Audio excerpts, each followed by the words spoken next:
Hopkins, coming into the waiting room, found only one seat vacant, next to a girl with gingerish hair. Time passed. The room emptied. And the emptier it became, the more Hopkins began to worry. There were now so many empty seats that if he went on sitting there, the girl would think he wanted to sit next to her. But if he sat somewhere else, she would think he didn't. Life, it seemed to Hopkins, was full of such problems, and literature was not much help.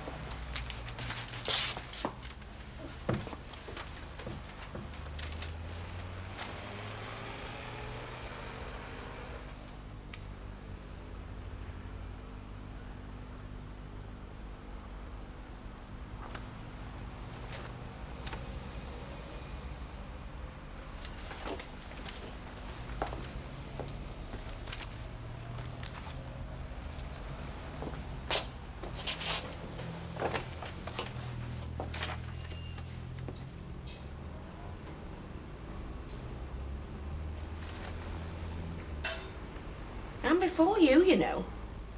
I know.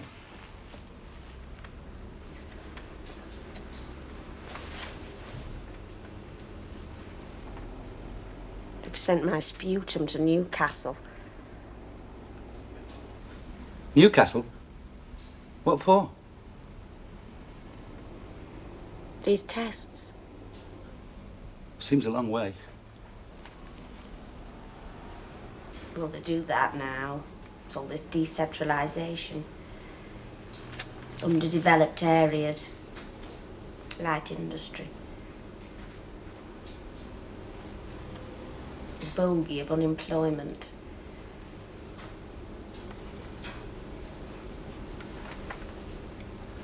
Place I've been to personally, Newcastle. Never fancied it somehow. You been? Newcastle? No. This was a lie. Hopkins had been to Newcastle many times, so why did he not say so? This was what he'd come to ask the doctor. I've never been to Newcastle. No want to. I've never been to anywhere up there. Middlesbrough, Sunderland. You haven't been to Sunderland? You've never been to Sunderland? Stroll on. I've got a sister-in-law lives in Sunderland. I must have been there 50 times. Don't try telling me anything about Sunderland.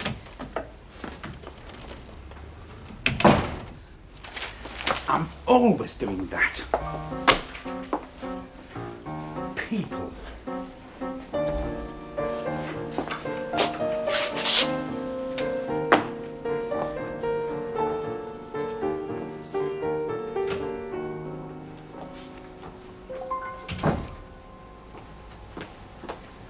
Listen, you know I said I've never been to Newcastle?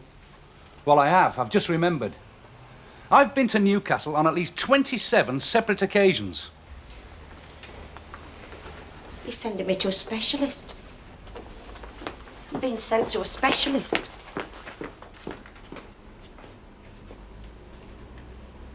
Sorry.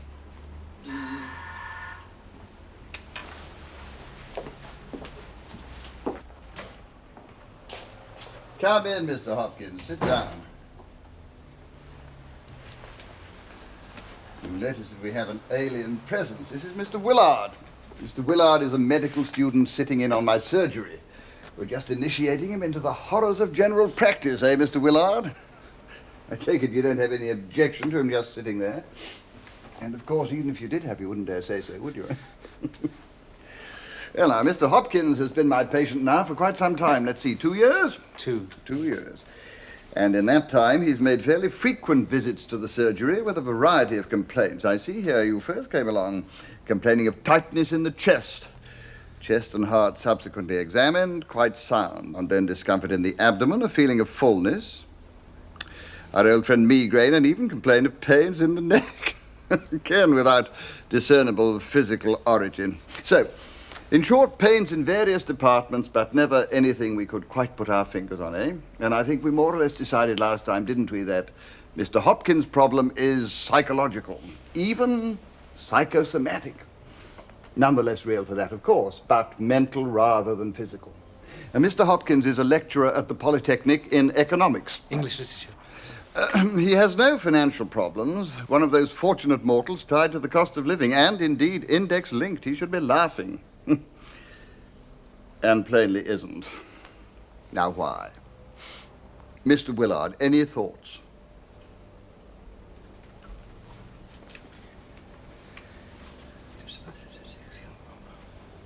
Yeah.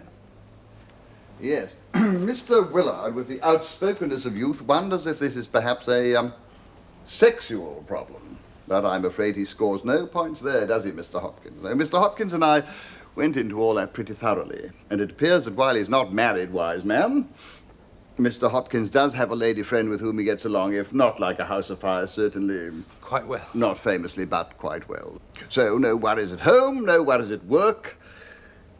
Mr. Hopkins, how would you sum up your situation? I'm not happy. I'm uneasy. I'm so uncertain of myself. People make me uneasy. Do I make you uneasy? No. Does Mr. Willard make you uneasy? No. Well, I'm very surprised to hear it, because he scares the pinstripes off me. Another one of these bright young devils they send us from medical school, Hopkins. I don't feel the same as everybody else. Well, now, we none of us are the same, though, are we? I mean, you, me, Mr. Willard. I'm always wondering about what people think. That's not healthy, is it? Well, it is up to a point. I'm not ill. I've got a good job. Should I be happy? I don't know. Oh, now, which of us is happy? I'm not happy.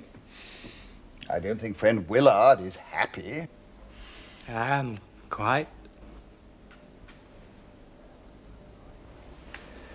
Well, I think we'll try you on a different antidepressant, eh? There we are.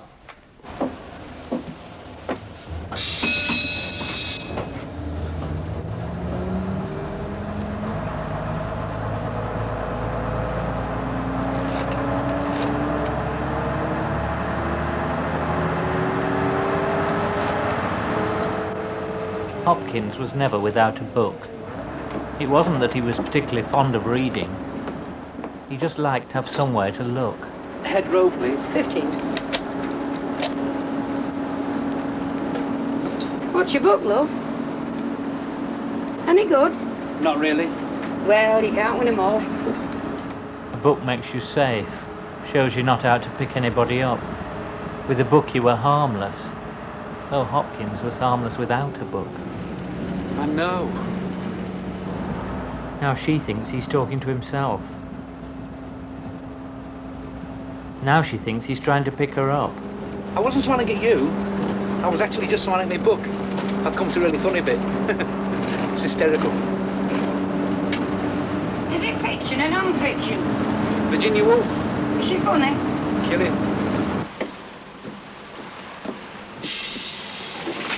Hopkins budged up to make room. Only then started worrying lest she thought he didn't like touching her because she was black. There was no end to it. Why bother? I'm not going to bother.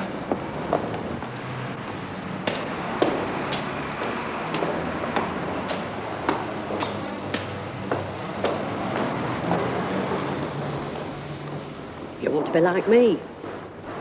I never bother what anybody thinks. You're shy. That's your trouble. You take after me. What are you doing here? Is it a crime to want to see one's own flesh and blood once in a blue moon? Is that a felony? A distant glimpse of one's only son? I've got a class in a minute. College lecturer spurns mother. I skimped to give him his start. I know this, you eat the wrong food. I don't wonder you're constipated. Are you constipated? No. No, well, I would be. Eating that muck. Mind you, my stomach's on a knife edge. The doctor said, Mrs. Hopkins, it could just go either way. When did you last go? I am not constipated. That's right. Show me up. I'm only your mother. What do you want coming here for? Because I'm daft, that's why. Because I want my head examining. Oh, they've given you a cracked cup. All right, let's take it back. No. Oh, I thought that was the latest thing with you people now. The consumer. Well, you've got to stand up for yourself in this take-it-or-leave-it society. Drink out the other side, then. What are you frightened of me catching? VD? Do you want to humiliate me? What have you come down here for? What do you want to see me about? What do I want to see you about? Do I have to want to see you about something? I want to see you about having brought you up single-handed. I want to see you about having put you in for a scholarship. I want to see you about being my son. Oh, ma'am.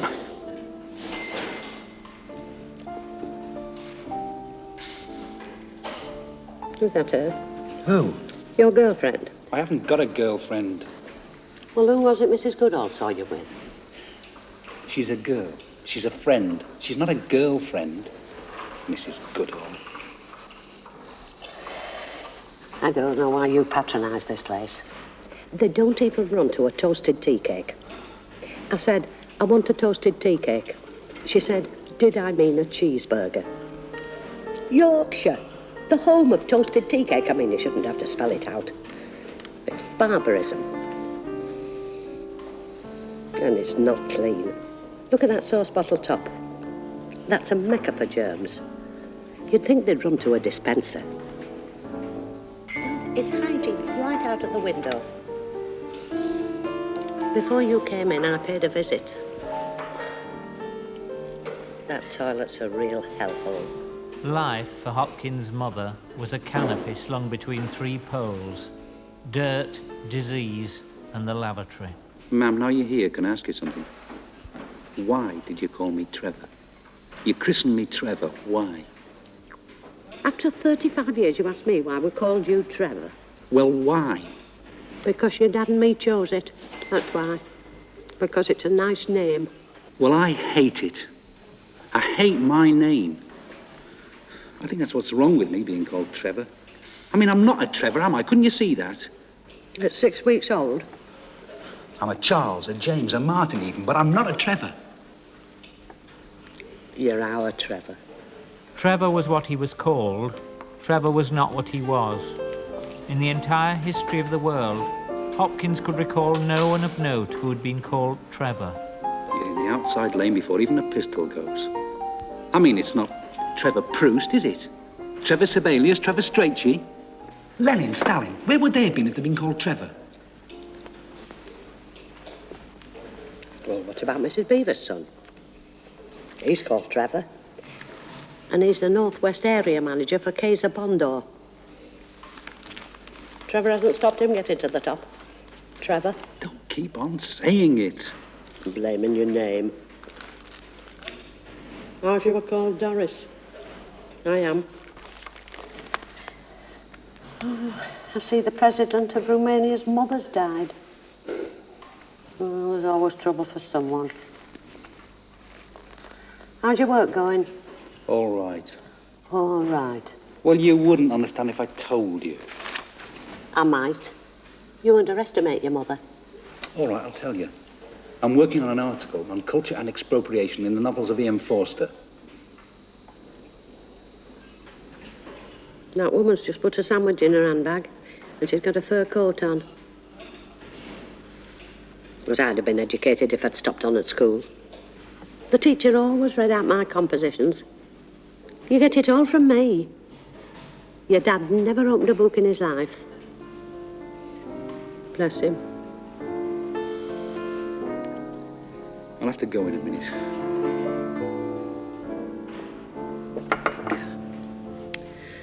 I just wish they didn't call it Polytechnic.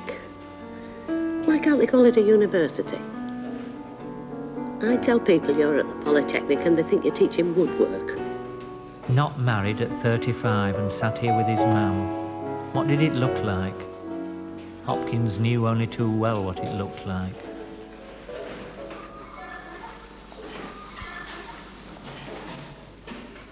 Oh, is that her? Where? Where? The one who's waving at you.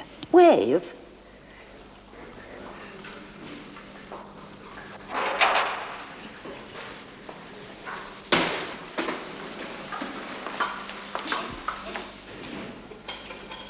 How old is she? I don't know. 30. Is that what she says? Mrs. Goodall said she was oldish. Are you satisfied now you've seen her? I had some purchases to make and I was in the vicinity. What's her name? Shirley? Wendy. Same thing. Well, why hasn't she got up with anybody before? Maybe she doesn't want to. They all want to. Every woman wants to. Unless they get thwarted. Well, there was something about her. That's why she's wasting her time teaching yogi. I know one thing. She shouldn't wear trousers. Who? Your girl. She's not my girl. I haven't got a girl. She's just somebody I... Somebody what? Somebody I know. Yes, and I know. Somebody you carry on with. I'm 35. No, don't tell me. At 35, I was married and 2 children. Anyway, they're not trousers, they're ski pants. Ski pants, is it now?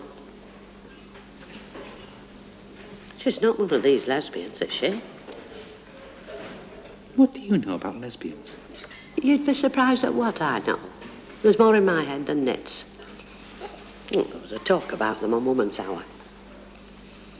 Because I can't see what folks make all the fuss about. It's only women and other women. Like me and Mrs. Goodall. You and Mrs. Goodall? Friends. Doing things together. Doing what together? Having tea in Marshall and Snellgroves. Having tea in Marshall and Snellgroves isn't lesbianism. It's only liking being with other women. Not in Marshall and Snellgroves. Well, where then? Bed. You brought the subject up. Well, so... Anyway, I've been in bed with other women. Who? Your Auntie Phyllis, for a start. Auntie Phyllis isn't women. Besides, when were you in bed with Auntie Phyllis? During the air raids. When Uncle Bernard was in North Africa. Where was my dad? On nights. That isn't lesbianism. Well, it wasn't for me, but it might have been for her. Well, what did she say it was?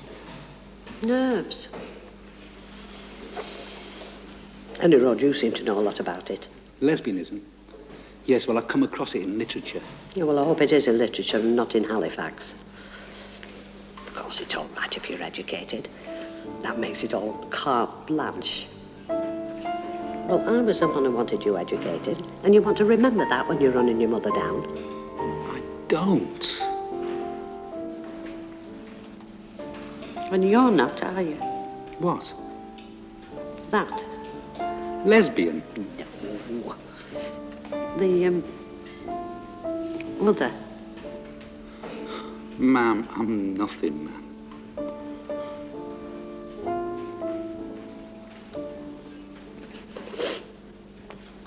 I bet they've never seen Zermatt. What? Them ski pants. I don't know what folks want to go wearing them for, advertising their bottoms. I see Mrs. Proctor in them sometimes, and she's got a bum like a boiler end. Oh, she's sitting somewhere else. I can't be good enough for her. Ma'am. No. I was going anyway. I know when I'm not wanted. Ma'am, it's all right. Stay. No. You have your own young lives to lead. Give us a kiss. No. With lipstick to you.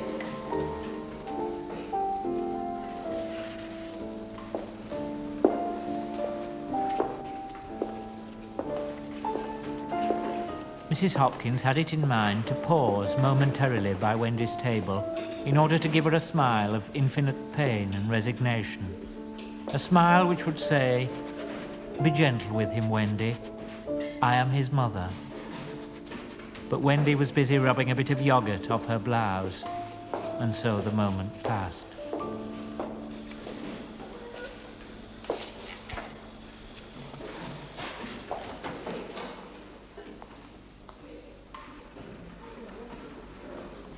I couldn't have sat with you, Trevor.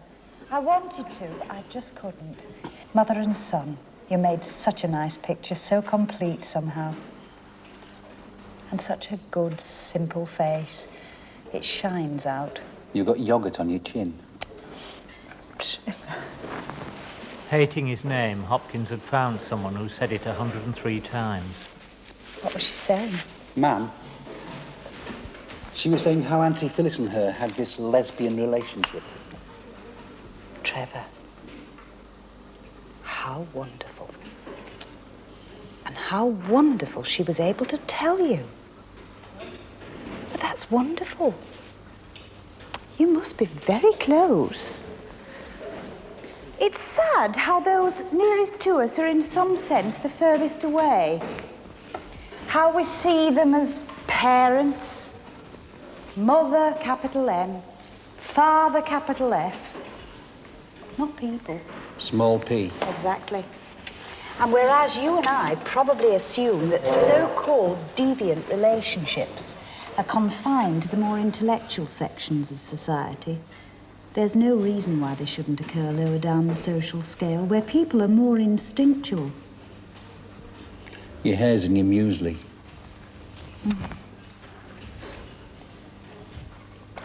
How did it happen? They slept together during an air raid, and soon they had this relationship roaring along. You know how it is. That's marvellous. I find it all rather sordid. No, Trevor, it's marvellous. It's 5 to 7. Trevor, do you mind if I tell you something very seriously? You eat the wrong food. I was reading the other day, they've done a study of dandruff, and do you know what they've traced it back to? Masturbation. Fried foods. And whereas fried foods are the culprit in heart disease as well, it's only a short step to realising that dandruff may be an early warning sign of heart attacks. Nature has a language, you see. If only we'd learn to read it. I'm not coming back tonight. Do you want to? That's why I'm saying about coming back tonight. I wouldn't say that if I didn't want to, would I? You might. I get the feeling you don't really want to. I get the feeling it's not me you really want. Not the real me, anyway. Sir, it's late. I'll be right with you. Am I coming back tonight? Come if you want to, if you really want to, and it's the real me. The real you wanting the real me. Trevor. Oh, God. 5 past, sir. I'll be right with you. You see, it's not what we do. It's the relationship that matters. Well, I feel, anyway. This is Mr. Skinner from my class. Dave, sir. This is Miss Turnbull. I know. From judo. Yoga. I don't know, Trevor. I'm doing deep meditation with my class tonight, and sometimes when I go under, I come out feeling completely different. Sometimes when I come out, I feel it's all irrelevant. What? Sex.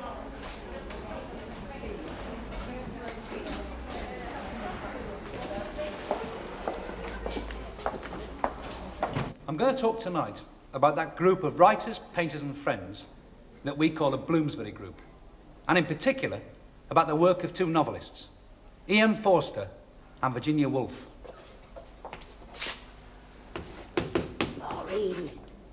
Maureen, the photographs. Maureen, did you not put the photographs up this week? I told her. Maureen? Maureen?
It's shocking.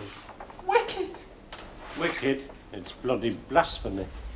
Well, I'm sure he wouldn't have minded. Why should we? Why should we? These photographs are council property. They want horsewhipping.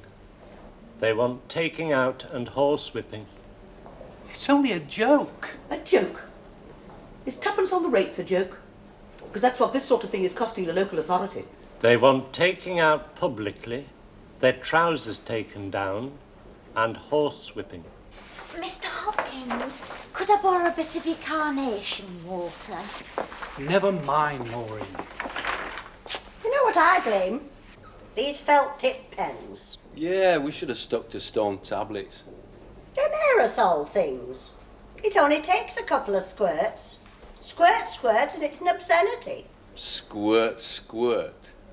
You stand in the bus shelter and you just don't know where to look. You see all sorts written up in lifts nowadays. I saw a shocking word in Boots. They want bringing out, their trousers taken down, and in front of assembled civic and religious dignitaries, plus leaders of community groups, horsewhipping. Leave it, Maureen. And when they have been horsewhipped, they want parading through the streets to the new complex, and there made to stand up and publicly apologise for what they have done. They should be forced every Saturday to do voluntary work for pensioners and disabled people, and then, periodically, horsewhipping again. We must look deeper. It's all this urban decay. The inner cities. And her titties. I pity them, finding breasts funny. Are breasts funny? Not in my book. Breasts are beautiful. Seconded. I prefer the singular. Bust. Oh, why? Bust is such an ugly word. Hard, unyielding. Bust. Virginia Woolf's bust. No, breast. Breast is such a beautiful word. The sound of it. Feel it in your mouth. Breast. Breast. Breast. Say it, everybody. Soft and restful. Nothing to be ashamed of. We all have them.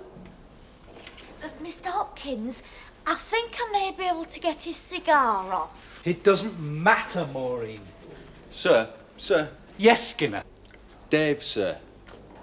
You, sir. Me, Dave. Why should he call you Dave? Doesn't call me Pauline. Is that your name then? Yes. Why? Nothing. Mine's Beryl. Mama Gillian's got a guinea pig called Beryl. You were saying, Skinner. Yeah, I reckon our friend, the Phantom Scribbler, is indulging in a crude form of literary criticism. Now, this basically is a guy who, in his simple, pleasant way, is trying to say that the novels of the lady and gentleman in question are deficient in some vital particular. Hit us again, Dave. Well, take the novels of Virginia Woolf. Sensitive, yeah. Poetic, yeah. Gutsy, no. Similarly, friend Forster. I love Forster. I know, dear, but he wasn't exactly Clint Eastwood, was he? Skinner was wearing an earring. Hopkins would have liked to wear an earring, but knew he could never carry it off. Skinner carried it off beautifully. Hopkins hated Skinner and longed to be him. Well, what do we think of this point Mr. Skinner's made? Anybody? You'll ruin that jacket. Perhaps instead of feeling outraged and somehow got at, we should use that outrage as a jumping-off point for a discussion of whether these elements, symbolised by the breasts, the moustache and the large cigar, are what our two authors lack. And the perpetrators. I suppose we discuss it with them too. Yeah, why not? It's them used from the trigonometry class. They're always in and out. They're the culprits. But I don't think it's important, is it? Page 17 of your Yarwood. To construct an equilateral triangle, given side lengths AB equals BC equals CA equals 75 millimetres. First job, anyone? Draw AB, sir. Draw AB, sir. Job number 2. Set compasses at 75 millimetres. Set compasses at 75 millimetre. And having set compasses, where do I put them? And wipe that smile off your cold black jib, Boswell. Where do I put them? I put them where page 17 of your Yarwood tells me I put them. Ah! Cease your labours for one moment, friends. I spy strangers. Relax, Boswell. A denizen from the lofty spheres of literature has deigned to grace our humble classroom. Senor Hopkins, what can we do for you? The isosceles triangle, is it? The square on the hypotenuse. I'll come down there in a minute, lad. He's got me set square, sir. I'll set square you if you're not careful. Now then, Hopkins. Oh dear, oh dear, oh dear, oh dear. Now then, lads. Mr. Hopkins would like to know whether there's an artist in our midst. Some student of the female anatomy has been embellishing Mr. Hopkins' visual aids. Nice. Right, stand up the Michelangelo. Look at him, Hopkins. Regardez. Innocence written in every cloddish, unenlightened line of the features. Draw this lot. They can hardly hold a pen. Who is the lady in question? Virginia Woolf. Who? Virginia Woolf. Virginia Woolf. Virginia Woolf, friends. Who is she, sir?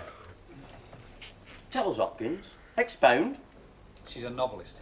She is a novelist, Boswell. Garmless-looking cow. Boswell thinks she's a gormless-looking cow. A gormless-looking cow, Boswell? Is that what you think? Yes, sir. Well, don't.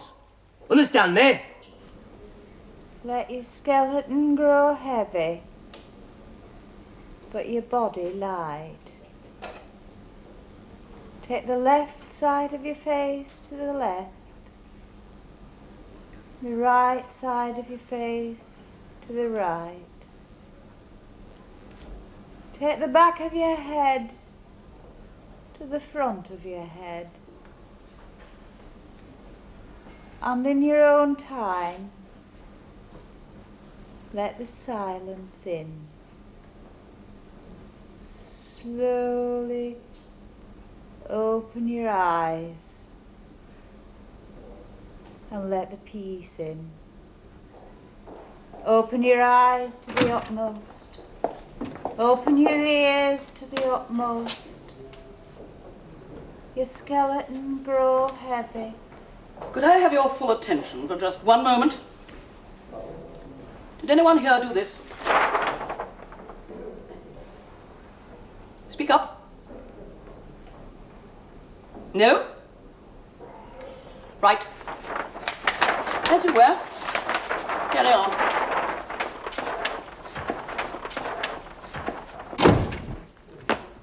Virginia Woolf. Her husband, Leonard. Vanessa Bell, Virginia's sister. Clive Bell. The painter, Duncan Grant. Lytton Strachey. And E.M. Forster.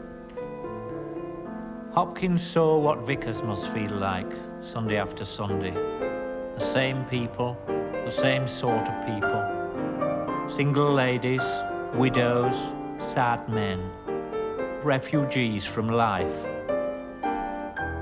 Except Skinner. Skinner had an earring and one of those thong things round his neck. Skinner was not a refugee. These are what you might call hardcore Bloomsbury. And at the centre of this circle, this coterie, yes, if you want one, Virginia Woolf herself. A sad lady, nervous, highly strung. Like you.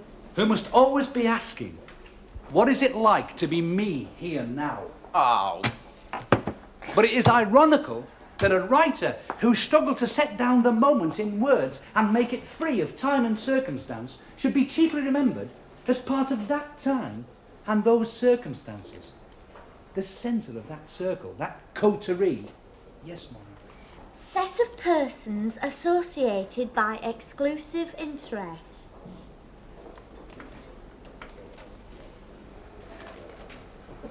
So what I'd like to do, if I could, is to try and steer us back from her life to her work. It has been said that the novel widens experience and poetry deepens it. Oh, bye. In this sense, Mrs. Wolfe's work's nearer poetry. I think it was Harold Nicholson. Christ. Why? Nothing. I pass. Excuse me, but didn't Harold Nicholson's wife, Vita Sackville West, have a very intimate relationship with Virginia? Yes, she did. A relationship that was, in part at least, physical. Well, that's open to debate. Let's debate it then. Will there be any point? I don't think any of us has precise information. But while the facts of her life are not irrelevant to her work, yes, Maureen. Litotes. Not irrelevant. Litotes. I think we ought to get back to the permanent record of her books. Well, there's no tale to them, is there? That's where she leaves me. I like a good tale. Now, Kipling, you see, he's different.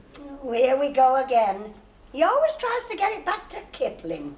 Well, I know about Kipling. So do we. We had him all last week. Whenever anyone suffers from nerves, which is what she suffered from, I ask myself, what's the hubby like? Yes, they're usually at the bottom of it. You see, she never had any children. And if you've not had children, you don't know what life's all about. Yes. Except I've never had any children. Nor have I. She did have children. Her novels were her children. Then she's better off than me. Wish I'd had novels, not daughters. Why? Because novels don't have 15-year-old boyfriends. Novels don't come in with teeth marks on their neck. Novels don't hang around the bus station half the night waiting for the coach from Catterick. Novels don't get pregnant. How is she? I'd rather not talk about it.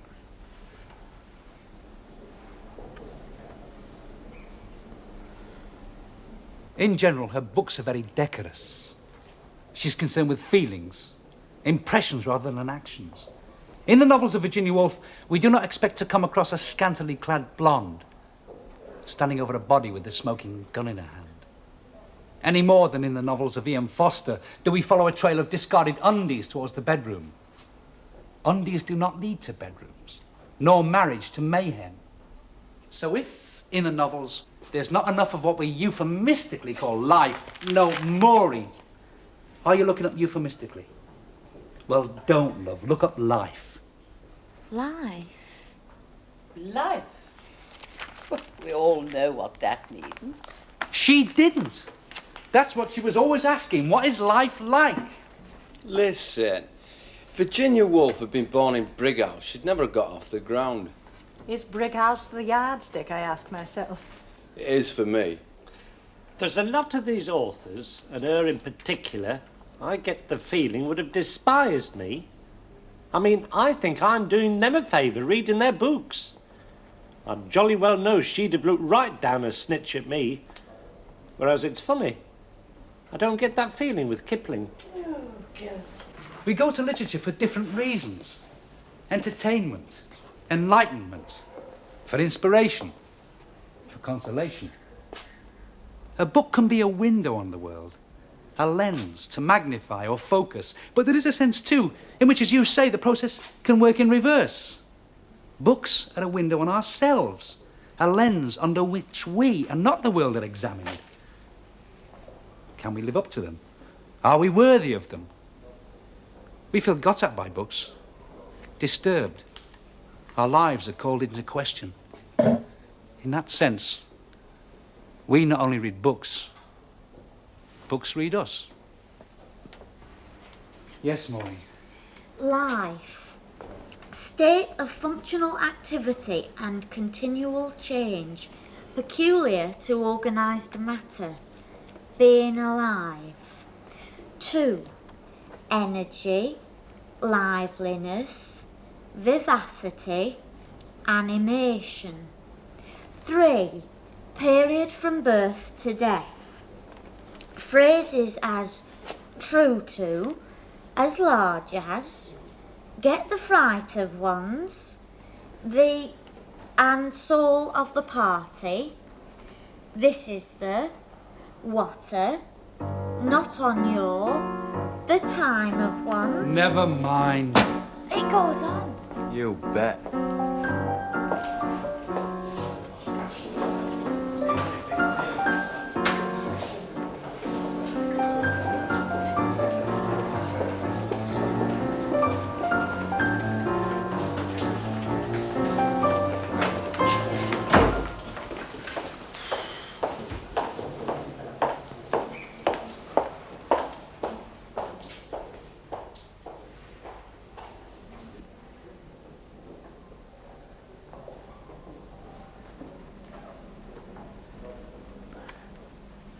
Did you want something? No. If I was to ask you out for a drink, would you come? Yes. What, like tonight? I can't.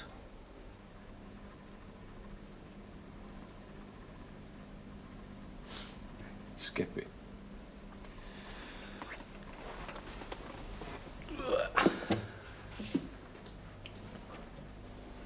I came across a story about her once. Your lady friend. When she was caught short on a train. The train didn't have a corridor. So she made a really elaborate funnel out the Times.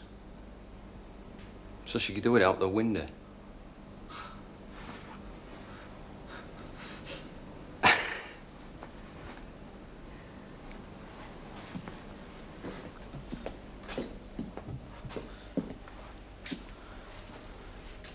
I don't know why you come. I mean, you run rings round this lot. So you know all the answers. Are you married? I don't mean to imply that you... Oh, Christ. Imply? What? Nothing, and... Oh, you don't mean what? Never mind. I mean, never mind. Never mind. Yeah, relax, I'm married. Got one kid. It's either this or watching the colour telly. I think I prefer this. Do you? Yeah.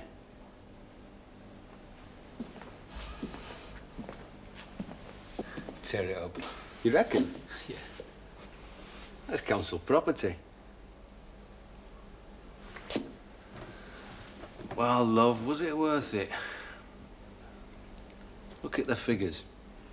10 novels, 5 nervous breakdowns, 0 kids, 1 suicide. Look where it's landed you, sweetheart. Further education class, the Mechanics Institute, Halifax, a wet Tuesday night, 1978.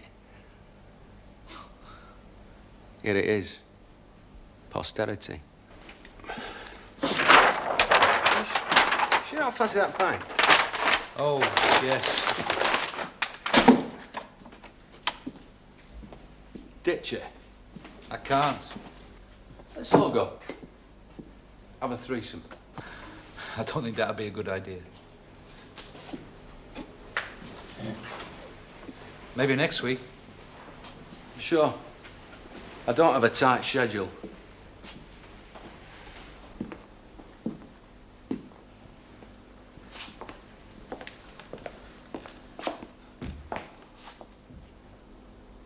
I can't tempt you then. Too late. Ta-da. Tonight's the night.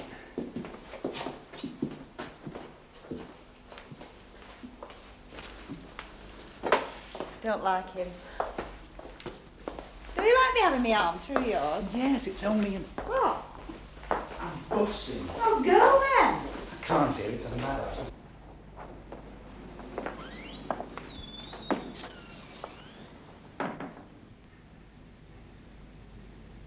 Hopkins ought to have ditched Wendy and gone with Skinner, instead of doing the right thing.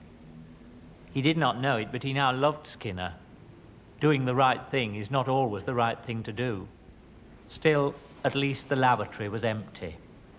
Hopkins was one of those people who find solitude in this department a sine qua non. Too late.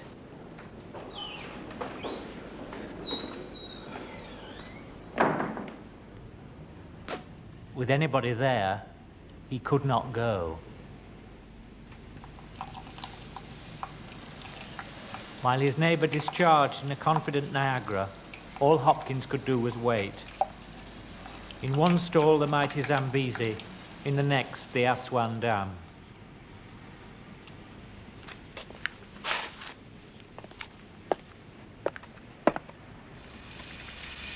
And so Hopkins waited.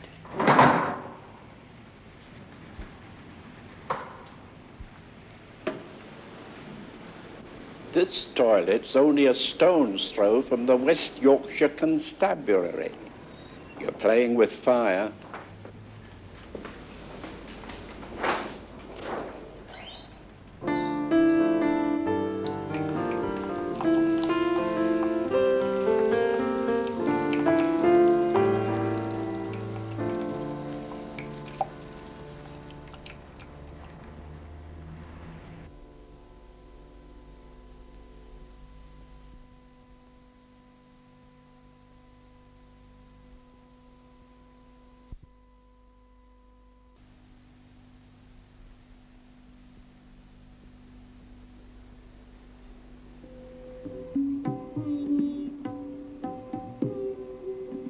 Trevor, am I boring you? No. No, why? Just thought you seemed a bit bored, that's all. Are you? No, I'm not bored. Are you bored? Me, no. That's good.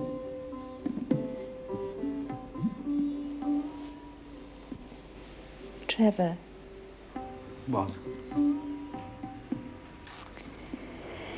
it's good when you feel you don't have to talk. When? When you feel you understand one another so well, you don't have to say anything. Say what? Anything. Why? What is it you want to say? Nothing.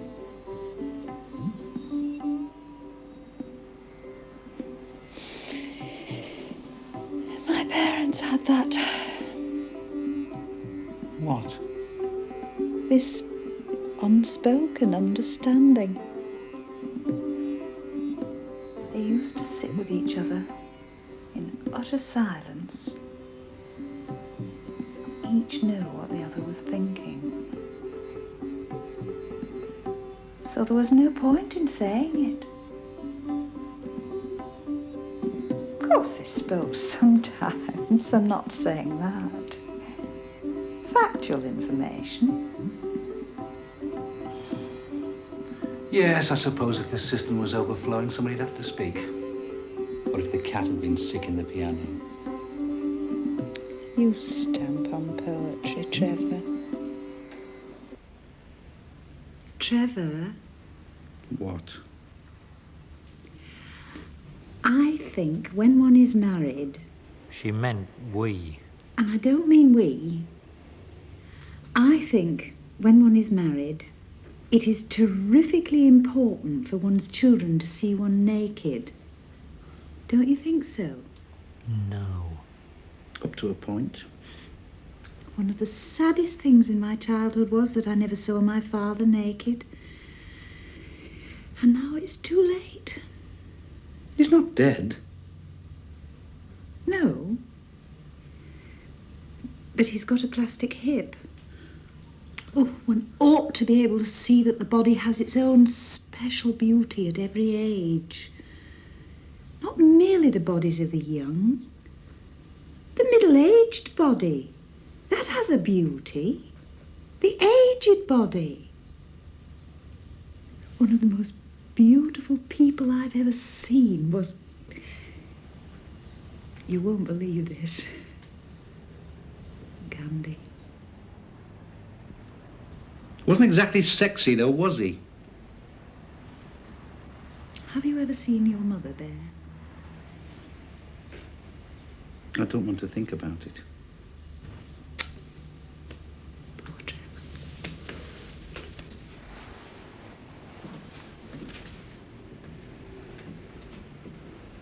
That flaming name again.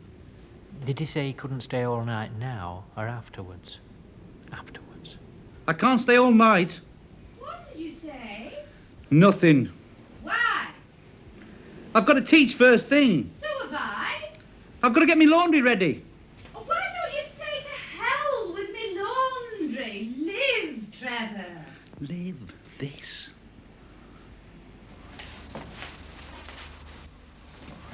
What I'd like is if we were both to take our clothes off and just sit. Not do anything, just be. I like your way of being, Trevor. I think one is a different person with one's clothes off. A more natural person. More real. I am, anyway. You are, too. Yes. On the contrary, this was the real him. The one in the shirt, pullover and nasty Tyrolean trousers. Get all that off and he didn't know who he was. As I see it, the body is the basic syntax in the grammar of humanism. Why did they have to wade through this every time? Other people got foreplay. All he got was the joys of yoga. Where are you going? The lab.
Why can't we have the light on?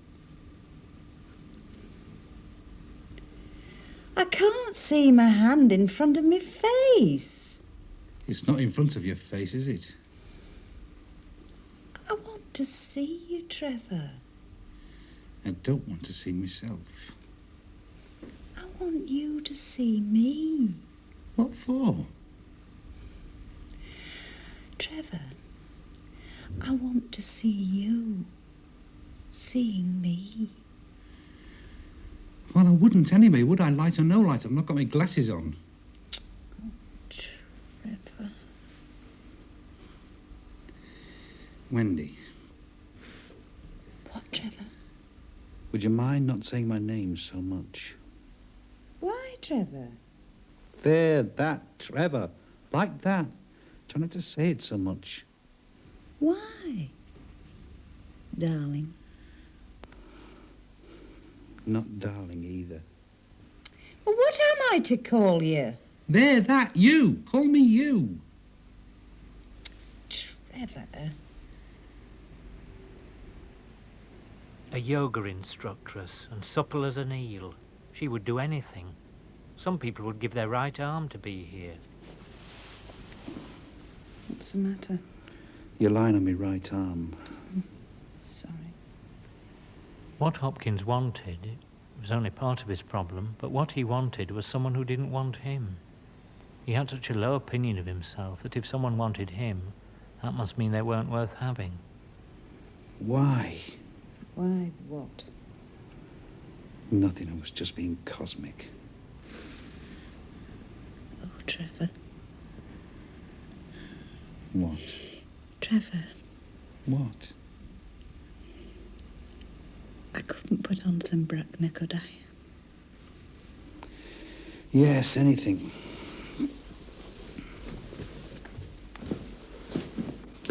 I'll slip my kimono on. I want to stay warm for you, Trevor. Hopkins wondered if Hemingway had ever had to go through this rigmarole, or Kafka perhaps. Not to mention Leonard Woolf, the poor frustrated sod. Oh, shut it, Virginia. This is the only lighthouse you're going to.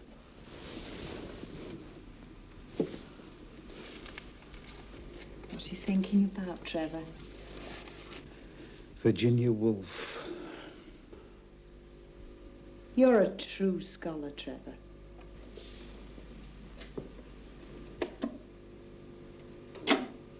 I can't find Bruckner. You've no objection to Marla.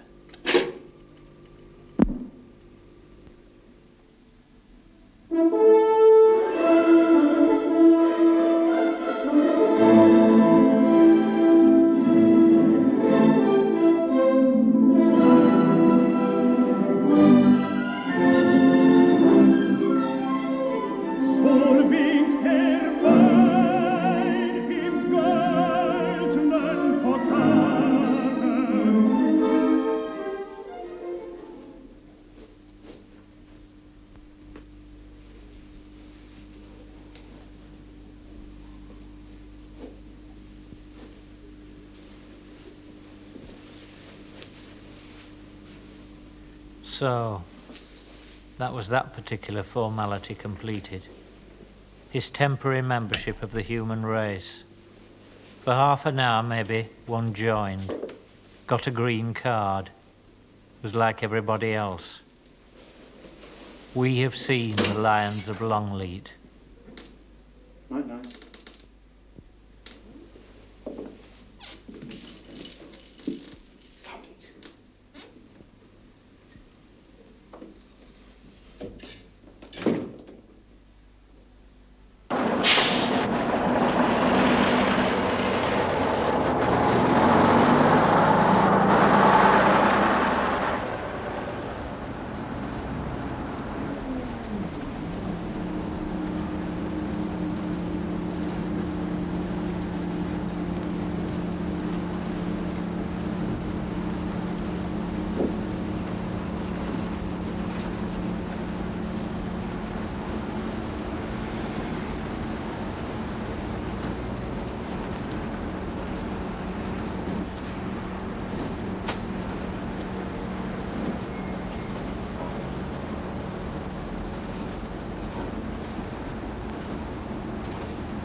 Who are you watching?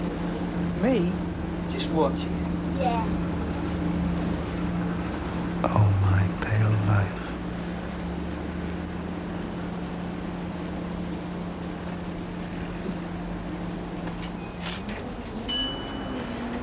You want to watch what you're watching, creep?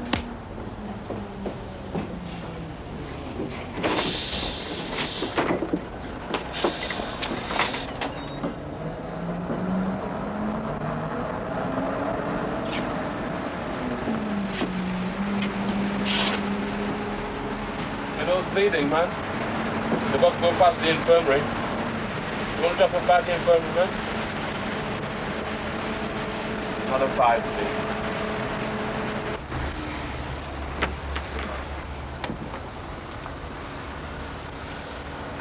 Hello? What's been happening to you then?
You fancy a coffee?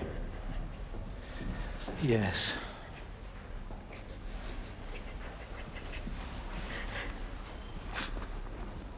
Do you take sugar? No.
Love? Love? Your blood's going all over your book. Your blood, love. It's all over your book.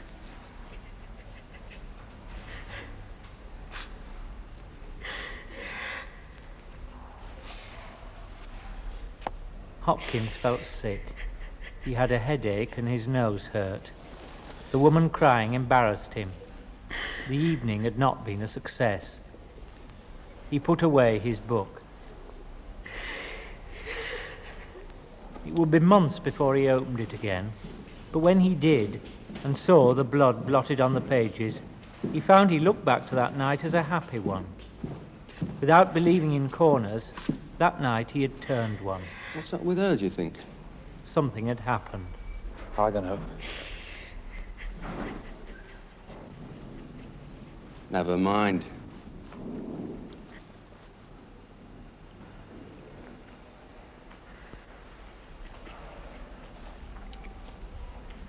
Cheers. Trev.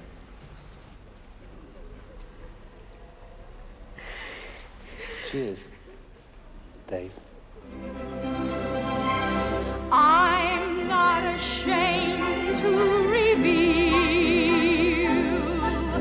the world-famous feeling I feel. I'm as corny as Kansas in August. I'm as normal as blueberry pie. No more a smart little girl with no heart. I have found me a wonderful guy. I am in a conventional dither with a conventional star in my eye.